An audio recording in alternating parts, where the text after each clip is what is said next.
j'espère que vous allez bien. Je suis contente de vous retrouver aujourd'hui pour faire ce budget prévisionnel pour le mois de septembre. Et oui, déjà, ça y est, l'été est presque terminé. Tout le monde va reprendre le chemin du bureau, le chemin de l'école. Donc il est temps de préparer notre petit budget. Alors qu'est-ce qui va changer pour moi au mois de septembre? Alors déjà, je termine le mois d'août avec un petit découvert. Donc forcément, ça va impacter le budget. Donc vous verrez tout ça quand on fera le bilan du mois.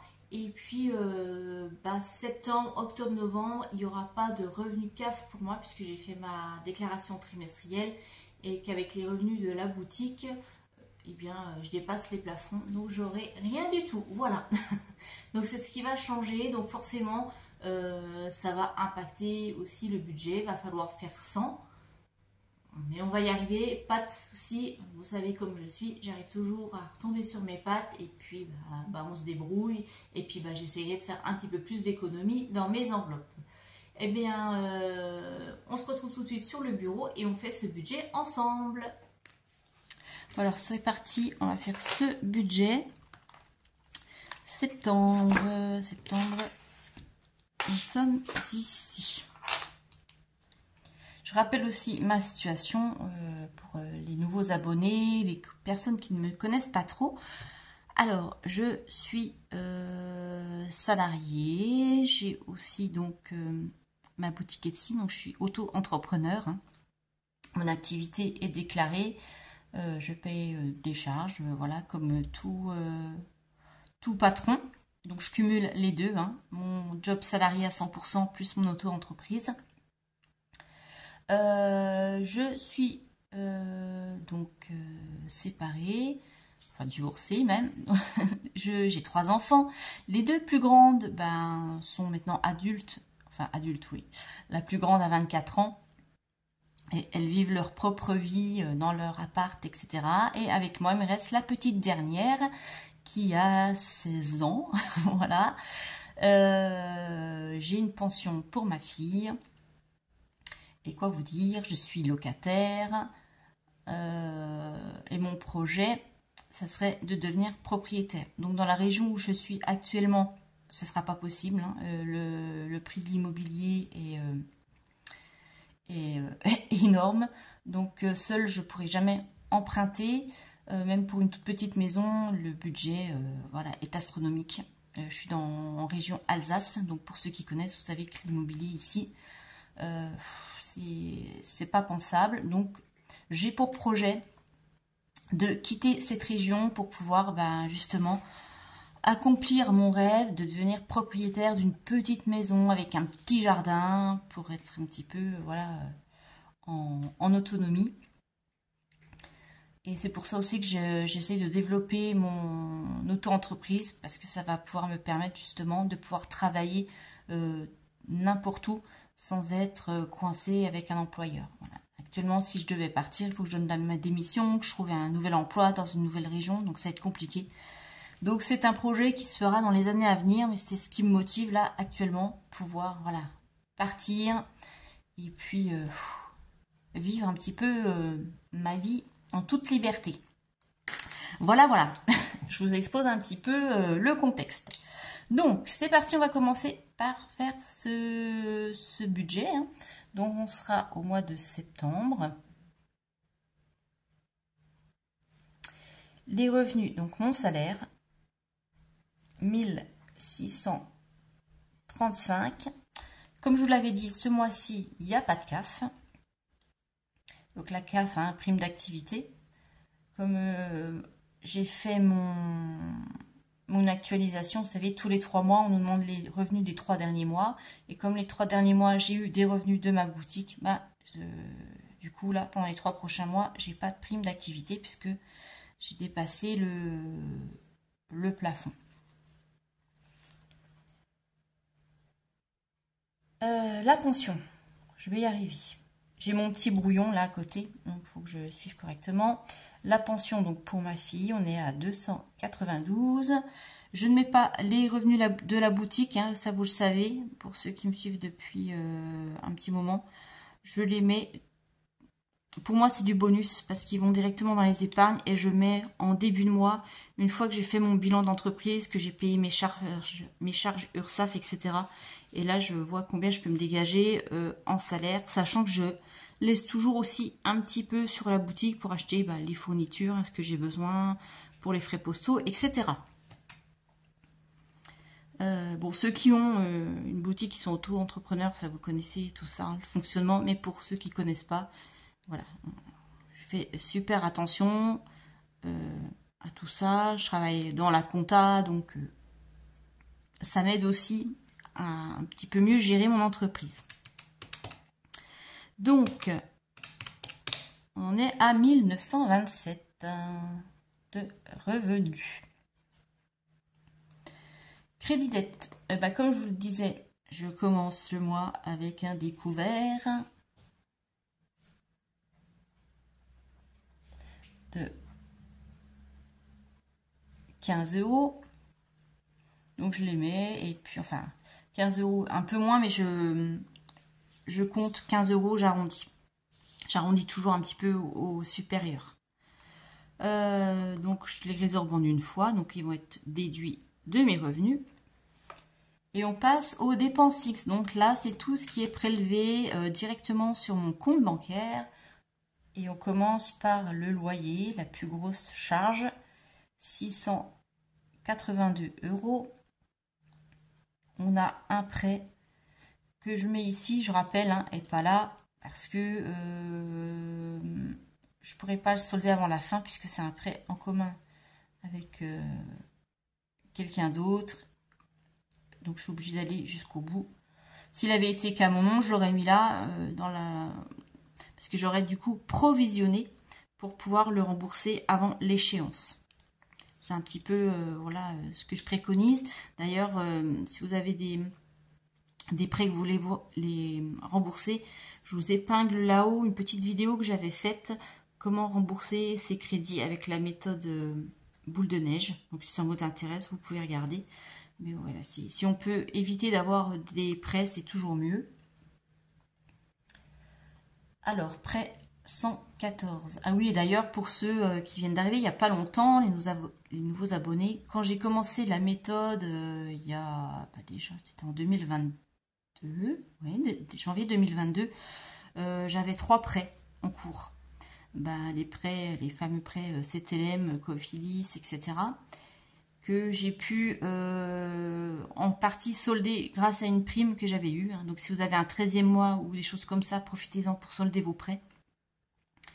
Et voilà, avec ces histoires de système boule de neige. Enfin voilà, je vous montre, mais la vidéo, là, vous irez voir si ça vous intéresse. Je ne vais pas trop m'étendre là-dessus. Là, on a le leasing donc pour la voiture, parce que je rappelle que je roule avec une voiture qui est en leasing.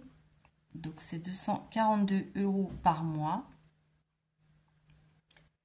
On a du gaz. Je suis mensualisée sur 10 mois. Et là on a 93 € par mois. L'électricité, c'est 31.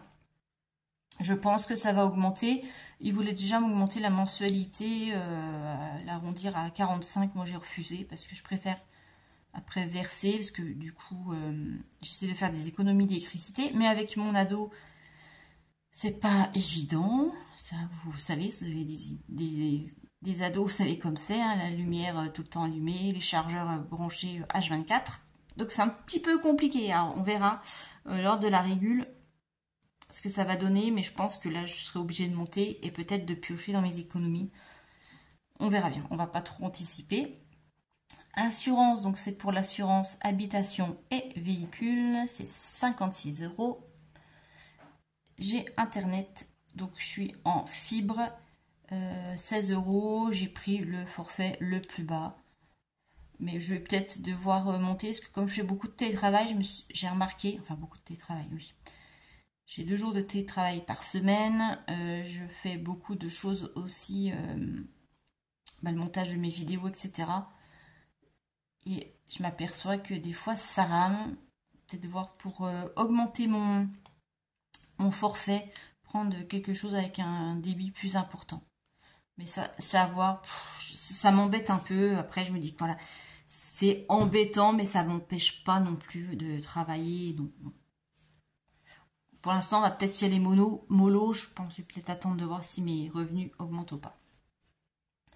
Le téléphone pour moi, donc je suis à 15 €. Téléphone pour ma fille, on est à 16.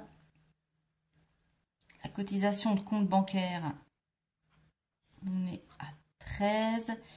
Et Netflix, on est à 11, sachant que cette offre à 11 €, elle s'arrête. Et je vais passer du coup sur l'offre la moins chère, vous savez, avec une pub. C'est pas grave, parce que de toute façon, quand je regarde YouTube, il y a les pubs. Sur Prime, je sais plus. En fait, je regarde plus tellement Prime parce qu'il n'y a rien. Bon, bref, peu importe, s'il y a une pub, c'est pas grave. De toute façon, le forfait est moins cher. Je crois que c'est 9 et quelques, mais je sais plus. Bon, on verra ça. Je sais plus quand je dois faire la modif. Donc, pour l'instant, je mets 11. Comme ça, au moins, ça couvre. Je suis certaine de mon truc.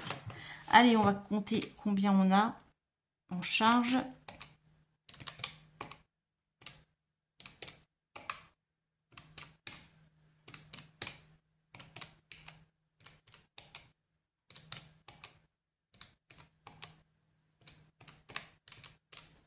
« 1289.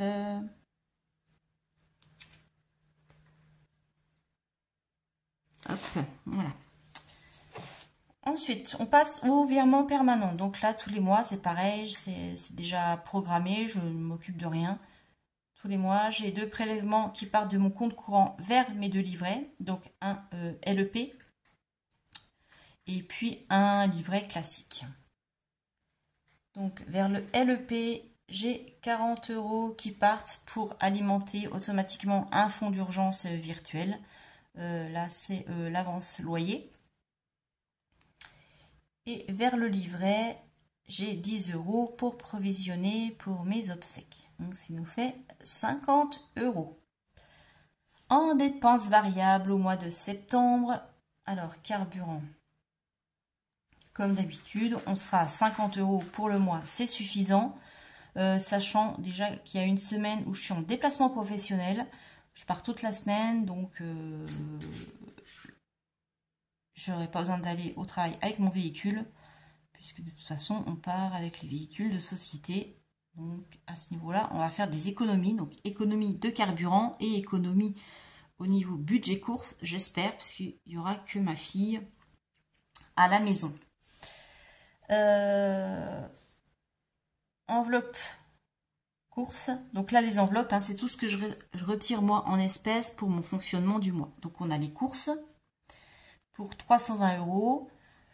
J'ai pas déduit la semaine de déplacement, on verra, parce que peut-être que j'aurai besoin de racheter peut-être des produits d'entretien, genre lessive, etc.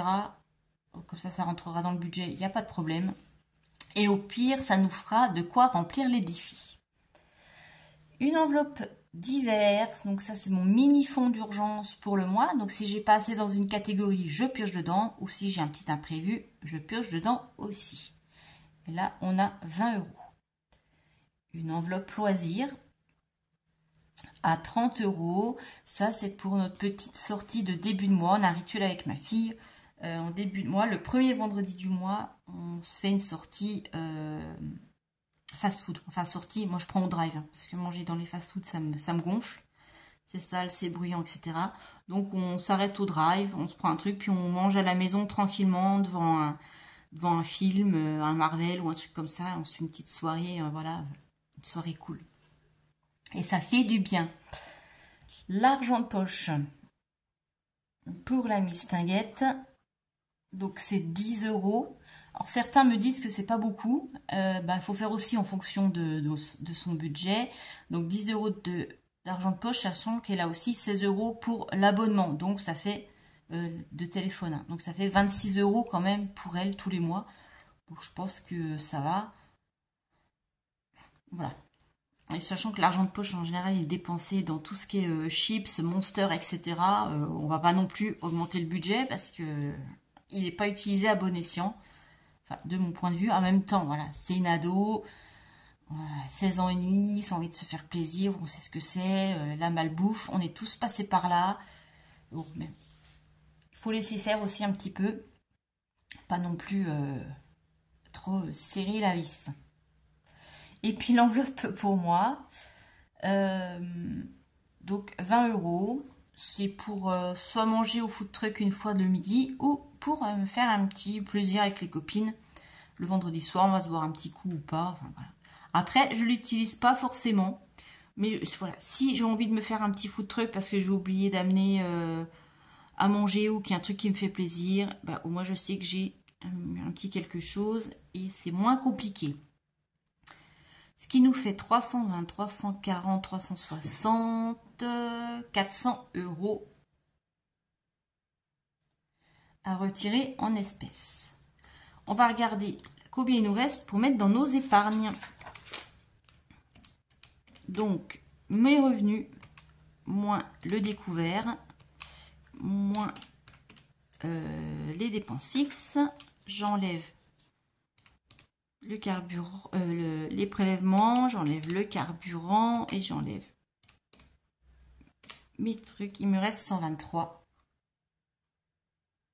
Donc, en épargne, donc je vais mettre défis, puisqu'on les met dans les défis. Je vais retirer 120 € et il restera 3 € sur le compte, normalement. Donc 120 € qui iront directement dans les défis. Et ces défis, on pourra les mettre après dans les épargnes. Et bien voilà, pour ce mois de septembre, j'espère que ça va bien se passer, que je ne vais pas finir avec les petits découverts. Après voilà, c'est des petits découverts. Mais bon, ça m'embête, quoi. Finir avec moins 15 ou moins 20 €, bah, c'est toujours ça de moins à mettre dans les défis. Mais c'est pas dramatique par rapport à ce que j'ai connu avant de faire cette méthode des enveloppes. Où là, les découverts montaient à 200, 300, même des fois 400. Donc c'est rien. C'est vraiment pas grand-chose. Mais bon, c'est vrai qu'on devient exigeant avec cette méthode.